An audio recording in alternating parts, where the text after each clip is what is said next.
gua nonton dan review 27 movie detektif Conan yang ada, gua bakal jelasin apa aja yang ngebuat movie tersebut itu bagus, jelek, dan alasannya. Dan di setiap akhir video, gua bakal ngasih tier list movie detektif Conan-nya, dari yang jelek sampai bagus banget, dan menemukan yang mana nih movie detektif Conan yang terbaik. Dan kali ini, gua bakal bahas movie ke-26-nya, The Black Iron Submarine.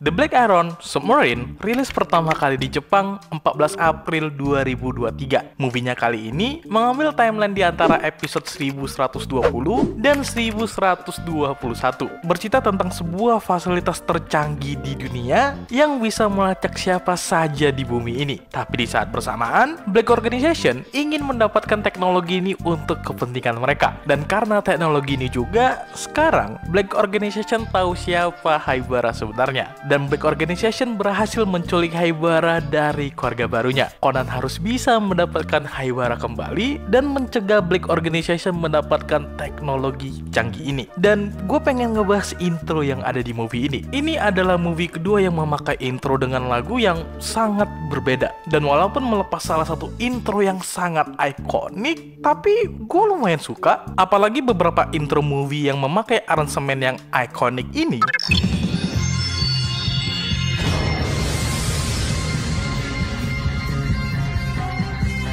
Itu transisi dari movie ke intronya kasar banget. Ya kayak gua ngedit video gua.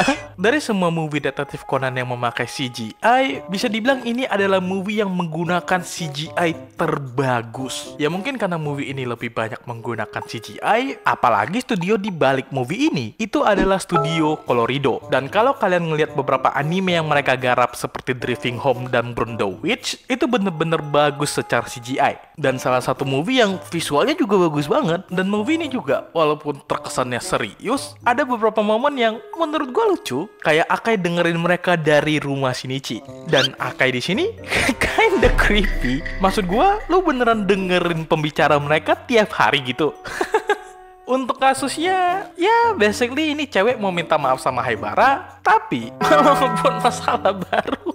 Bercanda. Ya secara kasus dan puzzle-nya, ya nggak bisa dibilang jelek dan nggak wow banget. Ya standar kualitas movie detektif Conan lah. Yang dimana, ya gue suka-suka aja. Bisa dibilang movie ini lebih berfokus ke karakter development-nya Haibara. Kayak hubungannya antara dia dengan Ran, atau juga hubungan dia dengan teman masa kecilnya, Naomi. Dan gue lumayan suka dengan cara mereka ngebangun karakter Haibara di movie ini. Walaupun ada 5 movie detektif Conan yang membawa Black Organization sebagai plotnya, Haibara itu nggak pernah jadi main target dari Black Organization. Dan di movie ini, Haibara masuk sebagai plot utamanya. Ngebuat movie ini seru dari jalan ceritanya. Dari Black Organization-nya yang benar-benar ngebuat kita tegang dari awal kemunculan mereka di movie ini. Bagaimana Haibara bisa dicurigai, terus peran Mama Vermont di sini. Itu gue suka banget dari titik awal sampai akhir. Kita dapat scene emosional waktu Conan dan Profesor Hagasa kehilangan Haibara. Ngebuat kita jadi penasaran bagaimana Conan dan Profesor Agasa menyelamatkan Haibara. Bahkan kita dapat momen bagaimana kalau Profesor Agasa nunjukin sisi seriusnya sebagai profesor. Bagaimana reaksi Agasa waktu kehilangan Haibara. Bisa dibilang ini adalah scene terbaik di movie ini menurut gua. Apalagi gua,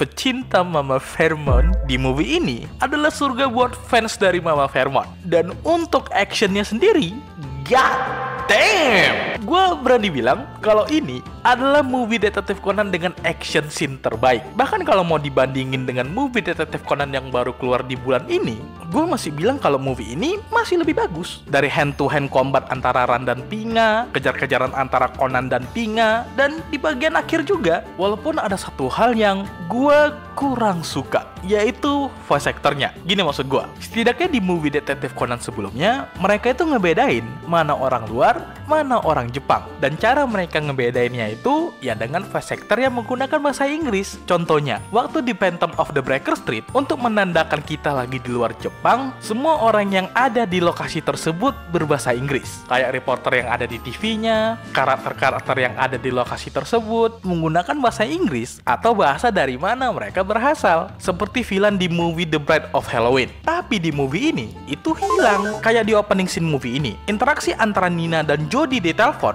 memakai bahasa Jepang. Dan kalau scene ini di movie lain, udah pasti menggunakan bahasa Inggris. Seperti interaksi antara villain di movie The Fist of Blue Sapphire dengan korbannya. Mungkin karena mereka berlokasi di Jepang, makanya mereka berbahasa Jepang, bisa jadi. Tapi nggak ngerubah fakta kalau seharusnya interaksi antara agen Interpol dengan Jody waktu di Frankfurt itu di movie lainnya udah pasti berbahasa Inggris. Apakah ini mengganggu dan berpengaruh ke jalan ceritanya? Enggak. Tapi apakah ini downgrade?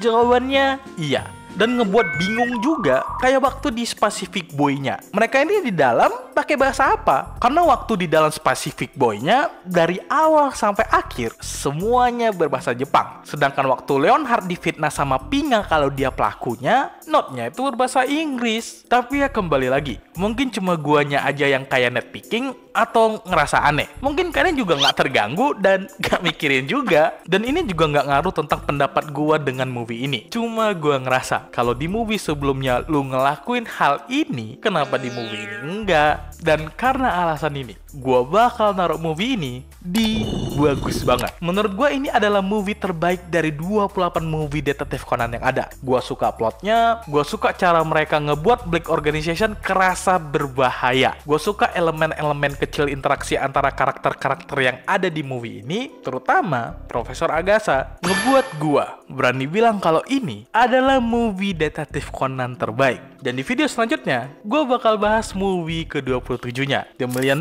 Pentagram. Pastikan kalian subscribe dan nyalain notifikasi kalau nggak mau ketinggalan. Kalian bisa dukung gua dengan join member. Dan sampai ketemu nanti.